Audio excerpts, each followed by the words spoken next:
Hello everyone, আজ ছিল গণেশ পুজোর তৃতীয় দিন আর আমি বানিয়েছিলাম গণেশ মহারাজের জন্য মোদক।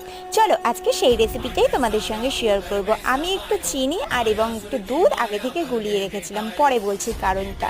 এখানে নিয়ে নিলাম ঘি, দুটো পাতা ছিল, দু পাতাই নিয়ে নিয়েছি, আর এলাচি দিয়ে দিয়েছি দুটো। তারপরে 3 চামচ মতো ময়দা দিয়ে ভালো করে এটাকে নেড়ে ছেড়ে একটু শুকো শুকো করে নিয়েছি।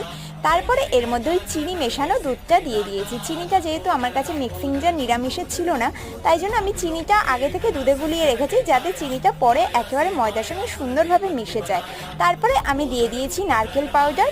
তারপরে সুন্দর করে মেখে নিয়ে একটু ড্রাই ফ্রুট দিয়ে দিয়েছি, দিয়ে ভালো করে এটাকে সুন্দর একটা ডো তৈরি করে নিয়ে এবার আমি একটু ঠান্ডা করে তারপরে হাতে করেই বানিয়ে নিয়েছি মোদক। যদিও মেশিন থাকলে খুব ভালো হতো, তবে আমার কাছে যেহেতু মোদকের ছাঁচটা নেই, তাই আমি হাতে করেই সুন্দর শেপ দিয়ে বানিয়ে নিয়েছি। আর একটা